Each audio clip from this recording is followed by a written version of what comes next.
grew up in Mississippi, which is not a state that is known for its high-caliber educational system. So they set up this charter school for the best and brightest on a college campus in my hometown. It was this boarding school called the Mississippi School for Mathematics and Science. We're really big, huge nerds.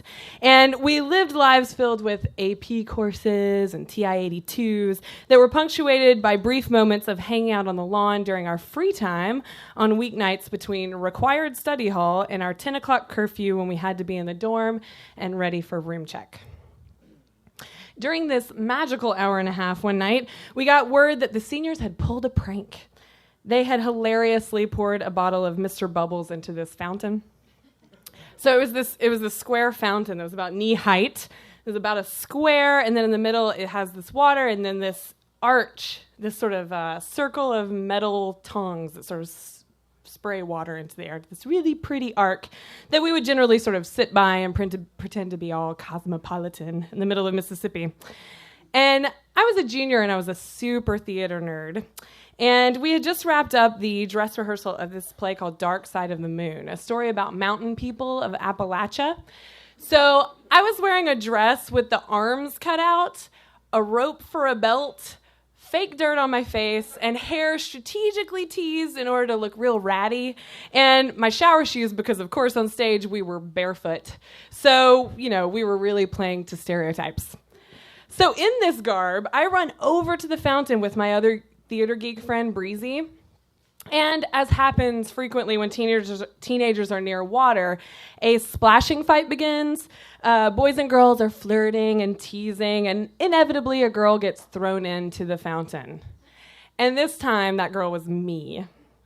My friend Josh, who I had been picking play wrestling fights with all week, ran up behind me and wrapped his arms around my waist and pretended that he was going to throw me in.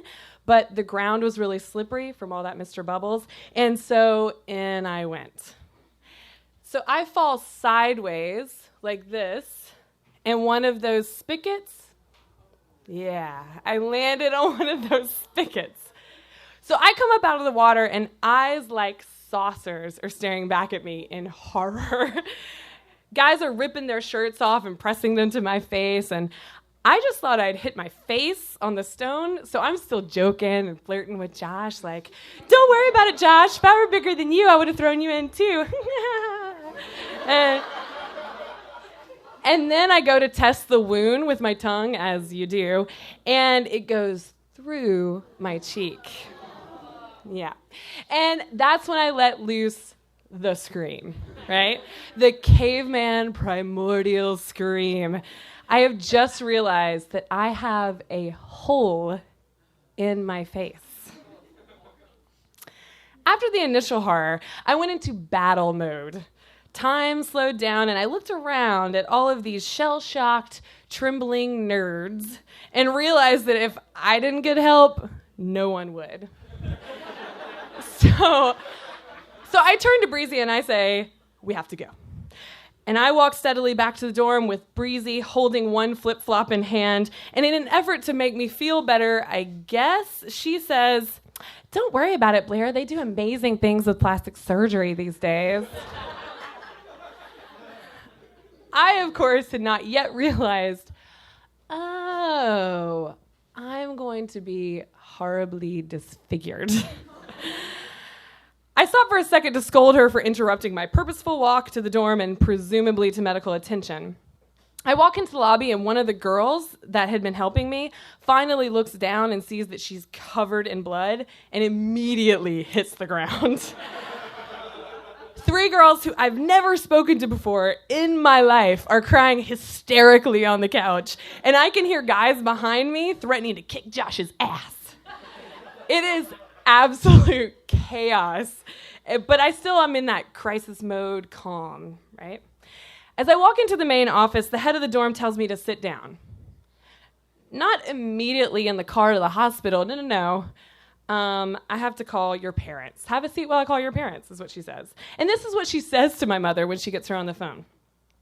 Hello, Miss Overstreet. This is Charlotte from MS&MS. Your daughter's had an accident. She has a hole in her face. There's a brief pause, and then she just hangs up. "What did she say?" I ask. I don't know. All I heard was Raymond and then a click. And somehow, for her, that seemed like a perfectly good end to that conversation with my parents. No details exchanged, nothing. I guess she assumed that parents know that the hospital is where you go to retrieve your daughter when she has a hole in her face. And, I mean, to be fair, there was only one hospital in the whole town. So we get in Charlotte's Honda and we head to the emergency room. I arrive at the one hospital, also the hospital where my dad works as a psychiatrist.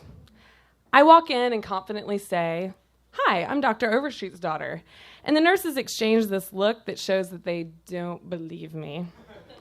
And then I look down and realize what they see. A teenager in front of them covered in water, blood, presumably dirt, wearing a belt made of rope and only one shoe. And then I understand why they probably figured I am less likely Dr. Overstreet's daughter and more likely Dr. Overstreet's psych patient. So then Dr. Overstreet arrives and does in fact claim me as his daughter, and the whole mess is cleared up. Well, not really the mess on my face or my dress or the floor, but at least that mess is cleared up. My mom, of course, came with my dad. She's the kind of woman you want around if someone dies. She'll organize the phone tree and she'll bake the casseroles, she'll write the eulogy, and she will organize the funeral. But emergency situations are not her strong suit. One time when my brother fell off this counter, she just walked over to the wall and put her nose in the corner and just stood there. And this other time, my dad got thrown from a horse, because remember, we're from Mississippi, right? So he gets thrown from this horse, and she just took off running. Not for help, as you might think, just away from my father, who's laying on his back with his collarbone broken, just for the paramedics to deal with. So she shows up at the hospital, and she's weeping, "My baby, my baby."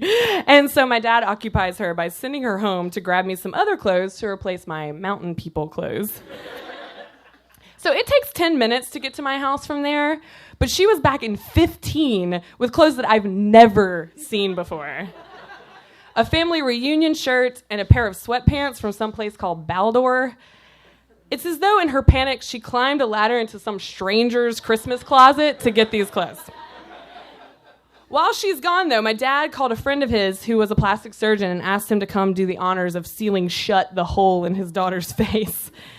Dad had been to medical school and had done his turn at stitching up folks in the ER, and he said he'd be damned if someone like him was going to stitch his daughter's face up.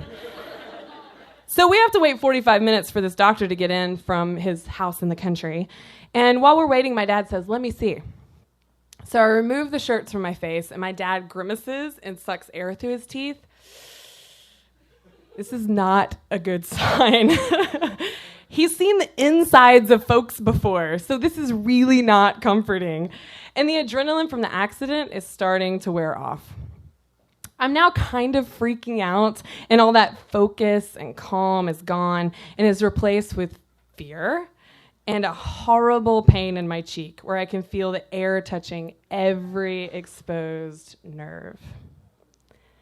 So the doctor gets there, gives me 7 shots to numb my cheek, and leaves me with 15 blue stitches, a swollen jaw, and an ugly red scar. And he also parts with these exact words: "Well, if it had to happen, it went as well as it could." Okay? Apparently, though, the spigot could have hit my eye or my temple. We know how that ends. Broken teeth or a broken jaw. And the doctor said that if the wound had been even a millimeter longer in one direction or the other, it could have paralyzed the entire right side of my face.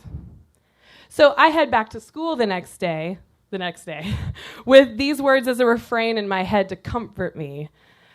But I still handle the tragedy the way a 16-year-old girl would. I allow absolutely no pictures to be taken of me for a year, but still take the time to have one last cigarette with my graduating friends and amuse us all as I attempt to blow smoke rings out of the side of my face.